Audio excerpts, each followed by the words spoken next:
Hello, everyone. I'm going to make a little video here about AAA surgery and surgery in general. I recently had it's August right now. Back in January, um, as a matter of fact, January the 6th, and it's August the 6th right now. And so that's been February, March, April, May, June, July, August. That's been 7 months.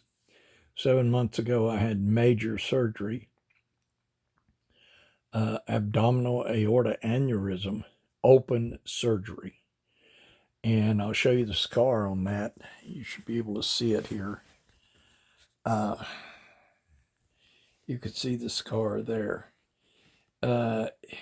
Scar is about 12 or 13 inches long. It goes from just below the intersection of my, it goes 3 or 4 inches below the intersection of my rib cage right here.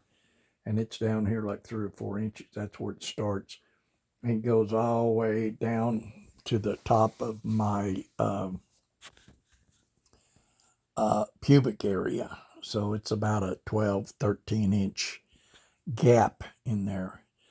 They slit me open that up, and they did open AAA surgery. It's an abdominal aorta aneurysm. What an aneurysm is a swelling of a blood vessel or aorta. In this case, it's aorta because the big aorta from the heart comes down from the heart, and then it comes down to about the navel, and it splits off and goes, one big aorta goes down one side leg, and the other one goes down the other side leg. So there's like a T right in that area. And what happens is some people get an aorta right in that where it tees off there.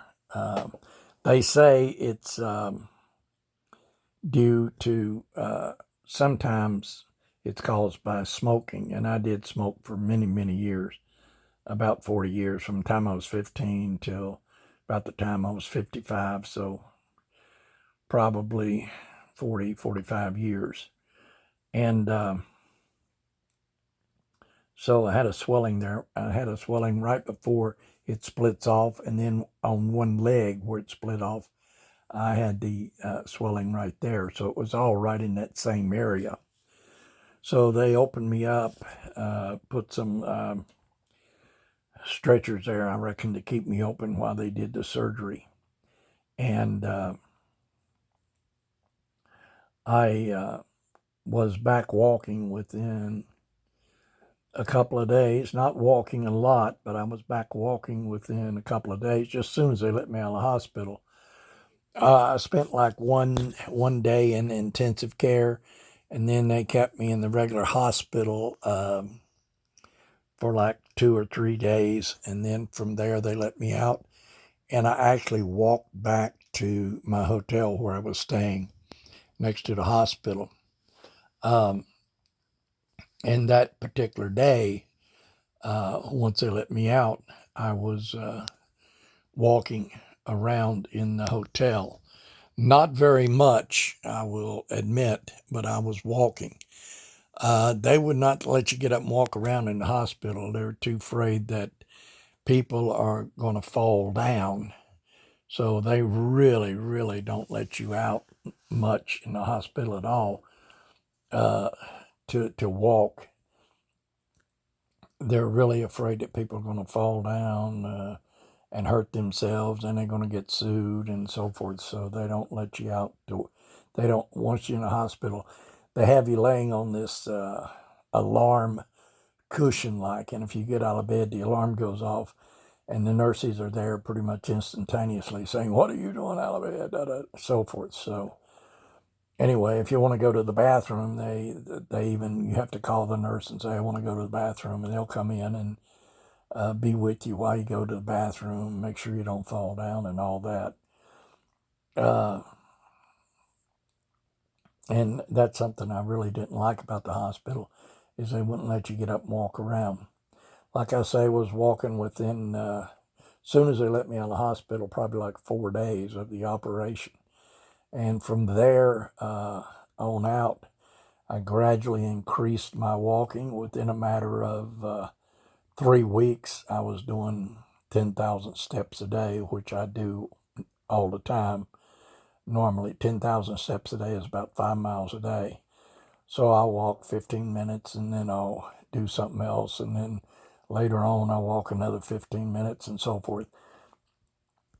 10,000 steps a day of walking is 5 miles, like I said. And it's also equivalent of about 100 minutes of walking, because you can walk a mile in about 20 minutes. And so a half mile is about 10 minutes of walking, and a half mile is about 1,000 steps. So that's what I normally do. And right now, 7 months after the operation there, I'm back to doing 10,000 steps a day. And I've been back doing that for 3, 4, 5, 6 months already. And I get my heart rate up in the cardio range and up into the peak heart range. And I try to get it up into the cardio and peak heart range. Well, in the cardio range every day, but in the peak heart rate range maybe a few times a week when I go down to the wellness center. It's what's called a gymnasium or a health club, where I'm a member. And I get on the treadmill and I get my heart rate up in the peak heart rate range for a few minutes. But anyway, as far as surviving surgery is concerned, the best thing you can do is become as healthy as you possibly can prior to surgery. Do absolutely as much walking as you possibly can prior to the surgery. Try to get your body weight down to a normal body weight. And you should start a walking program at least 6 months, if you don't already have one, at least 6 months or so before you go in for surgery. And an exercise program. You can do other exercises too besides walking. You can do a little jogging, or you can do some other exercises like playing basketball or playing golf. If you're going to play golf, though, don't ride around on a golf cart. Walk from one hole to the next. And you play 18 holes of golf, you're going to do some walking. So you need to take every opportunity that you can to walk. I'm 78 years old, and I came through the surgery with absolutely no problem whatsoever. And the way you survive surgery is you become as healthy as you possibly can. And doctors will not operate on you if they don't feel that you're a good candidate to get an operation. If you're really obese, if you're really out of shape, if you're really old, they have a tendency to say, well, we don't think you're a good candidate for an operation. We're not going to operate on you. Reason being is if you die, they don't want to be sued because you died, and they don't want to get a reputation for operating on for people dying after they operate on them. So get as healthy as you can. That's, I think, the most important thing regarding any surgery. But anyway, I'm going to be posting some more about my surgery, and I'm going to be posting some more information about how to survive an operation and things related to my operation. So why don't you subscribe to my channel, and then when I post a new video, you'll be notified by email that I posted one, and you'll be able to take a look at it. So please subscribe to my video. I certainly would appreciate it.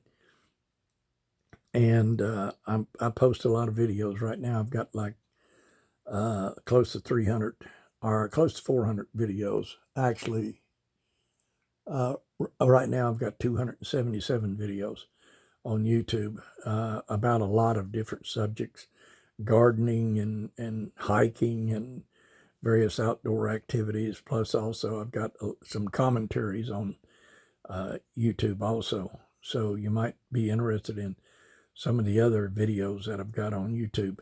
So anyway, please subscribe, and you folks have a nice day, and I hope I have provided you some useful information.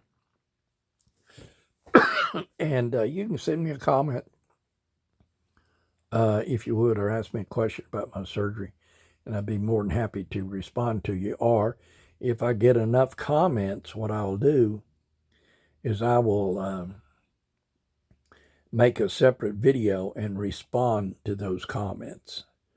But anyway, like I said before, please subscribe, and thanks a lot, and I hope everyone has a nice day. Thanks.